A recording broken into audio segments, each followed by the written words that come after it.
was founded on a simple idea. And that idea is freedom.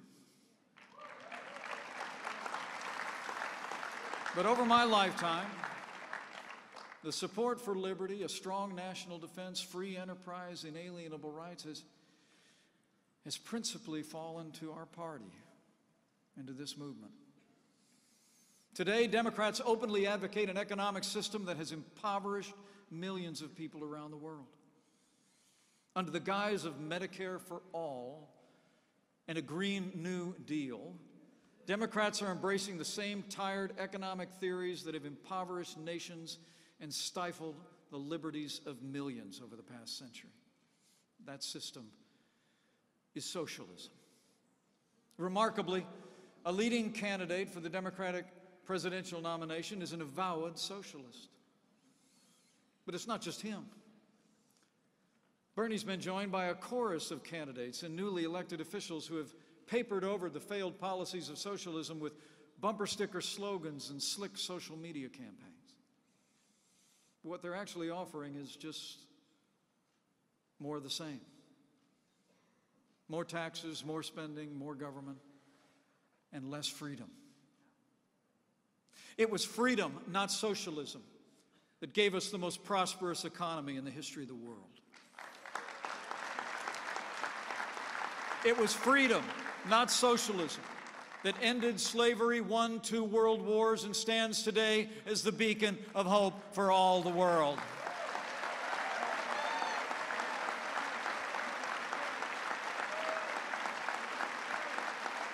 It was freedom, not socialism, that's moving us beyond the prejudices of the past to create a more perfect union and extend the blessings of liberty to every American, regardless of race or creed or color. It was freedom.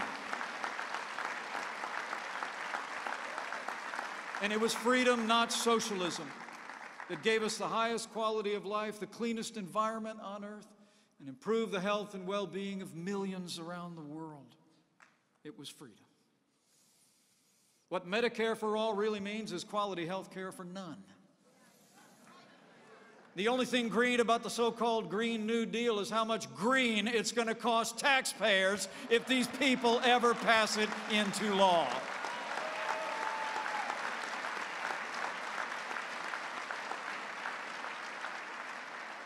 You know, Margaret Thatcher probably said it best. The trouble with socialism is that you eventually run out of other people's money.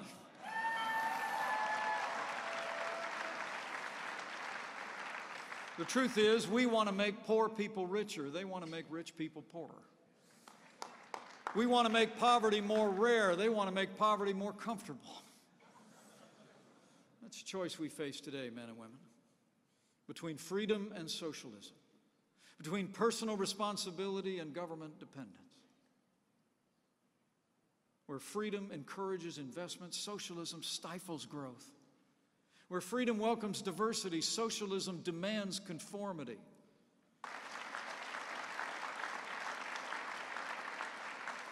The moment America becomes a socialist country is the moment that America ceases to be America. And as the President said 24 days ago, so we must say with one voice, America will never be a socialist country.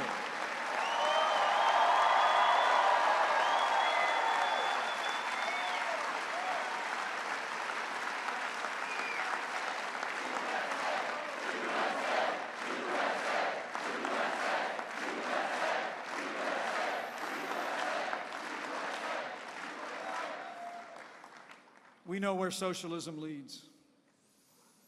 You want socialism? Just look at Venezuela.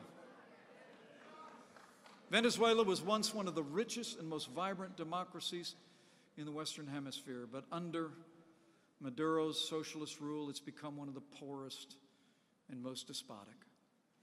Today, more than 9 out of 10 people live in poverty in that once rich country. More than 3 million Venezuelans have abandoned their homes and fled the brutality of the Maduro regime. But the struggle in Venezuela is between dictatorship and democracy, The struggle in Venezuela is between socialism and freedom.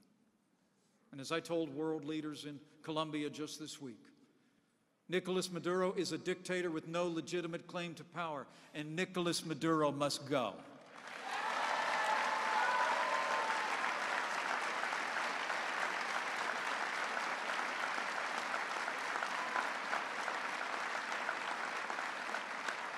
The truth is, Venezuela needs what America has. Venezuela needs freedom. Freedom is about enabling people to live their lives as they see fit, not government control. Freedom produces more and better goods than any system in any other place and time in American world history. Freedom is more generous, more helpful, and more humane than any other social or economic model ever attempted, because it's the only philosophy that respects the dignity and worth of every single life and sees every man, woman, and child as made in the image of God. That's freedom. That's our heritage.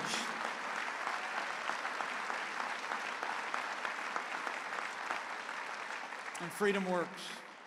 This is what we believe. This is who we are. But this is the choice we face in the next 20 months. So men and women of CPAC, we got work to do. I came here to say thanks. To look back over the shoulder and make sure you knew just how much we've accomplished with this president and with your support in just 2 short years. But now we have more work to do. We have the strength, we have the determination, we have the courage to stand for freedom. Because I have faith. Faith in the American people. That if we go out and speak freedom to the people of this nation every day in the next 20 months, that if we lay out a vision for a boundless American future based on timeless American principles, if we lay out a choice between freedom and socialism, the American people will choose freedom every single time.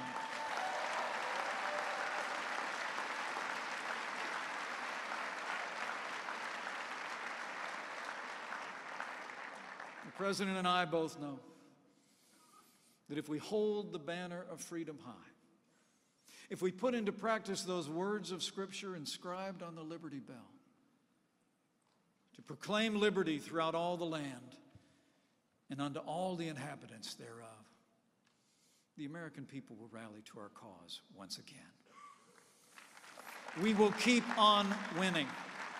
We will keep on growing, and we will preserve freedom for this generation and the next. So as you go from this place, go with confidence. Confidence that you have a president that's fighting every day for the ideals and the values that are at the heart of American greatness. Confidence in the goodness of the American people, the rightness of our cause.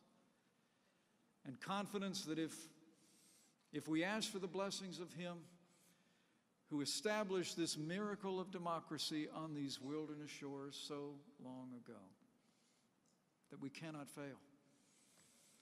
For where the Spirit of the Lord is, there's liberty.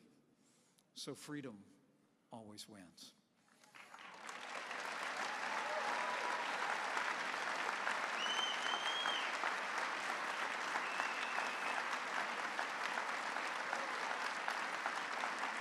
So men and women of CPAC, it is great to be with you today.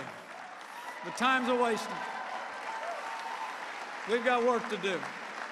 But I leave here with renewed confidence that if all of us do all that we can between now and November of 2020 to hold up freedom, to protect our people, to defend our values, and with President Donald Trump in the White House, with more conservatives elected to our nation's capital and to state houses across this nation, and with God's help, we will make America safe again.